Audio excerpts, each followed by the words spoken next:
Madame, Monsieur, bonsoir et bienvenue dans ce point de l'actualité. Les prix changent au péage. À compter du lundi 10 février, les tarifs des postes entre Abidjan et Yamoussoukro sur l'autoroute du Nord vont connaître une baisse des coûts revus en fonction du type de véhicule. Le ministère de l'Équipement et de l'Entretien routier l'a annoncé dans un communiqué. La baisse concerne principalement les véhicules légers dits de classe 1 dont le coût passe de 1 250 francs à 1 000 francs et les véhicules de type poids lourd, autocar et à deux essieux dits de classe 3 qui passent de 3 750 à 3 500 francs CFA. Cette décision permet de soulager les automobilistes et lutter contre la vie chère. Et justement, le ministère du Commerce et de l'Industrie veut renforcer le pouvoir d'achat des populations. Le ministre Souleymane Diarra-Souba a présenté les plans d'action pour 2025. La surveillance des prix sera renforcée. La brigade de contrôle va monter en puissance. Elle a déjà visité 3000 marchés et détruit environ 2000 tonnes de produits périmés. On en parle avec Juliette Ouya. Troisième économie en Afrique francophone et deuxième de l'Afrique de l'Ouest derrière le Nigeria, la Côte d'Ivoire maintient sa prospérité avec une croissance du produit intérieur brut réel de 6,1% en 2024. Cette performance de notre économie est notamment portée par le secteur industriel et le commerce, dont les rythmes de croissance sont estimés respectivement à 10% et à 9% en 2024. Malgré cette compétitivité, le ministère du Commerce et de l'Industrie veut aller plus loin. Pour l'exercice 2025, tous les agents sont mobilisés. Mettre les bouchées doubles afin de rendre notre ministre fier de notre travail, de faire en sorte que les opérateurs économiques se mettent dans une dynamique qui colle avec la réglementation. Nous arrivons à former les différents agents du ministère du Commerce aux différentes thématiques liées à leur domaine d'activité. Faire en sorte que nos populations puissent consommer des produits qui sont sains, des produits qui sont épargnés de tout ce qui est impropreté. Et pour atteindre ces objectifs, notamment la préservation du pouvoir d'achat des populations, plusieurs réformes sont en cours.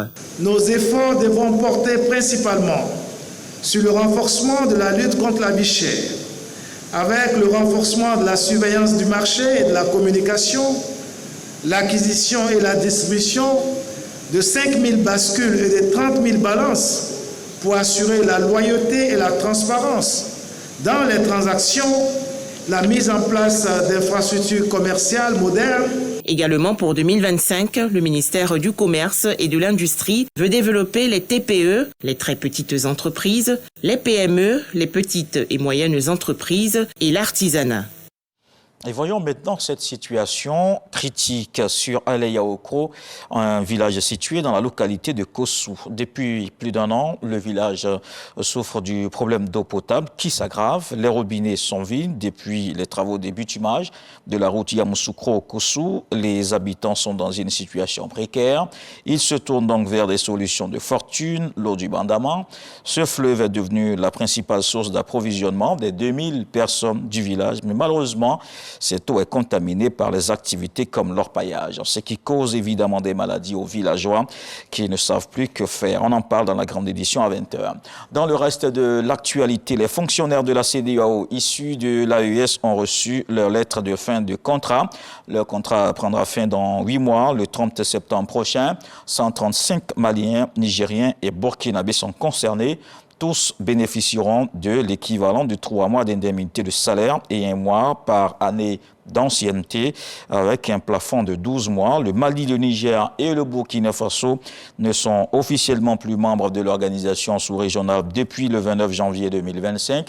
La CEDEAO a mis en place un comité chargé de négocier avec les 3 pays de l'AES les modalités de sortie.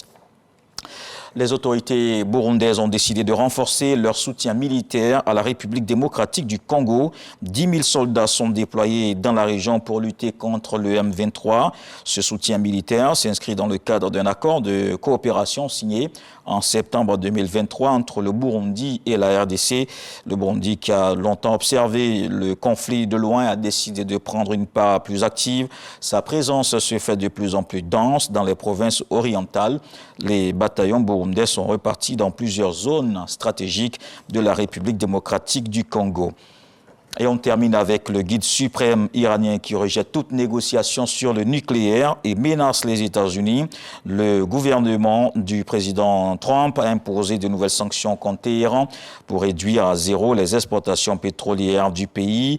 Ali Khamenei a lancé ce vendredi une menace directe au président américain Donald Trump après son appel à la signature d'un nouvel accord. Khamenei a déclaré que si Washington attaquait l'Iran, il ferait face à une réponse sévère.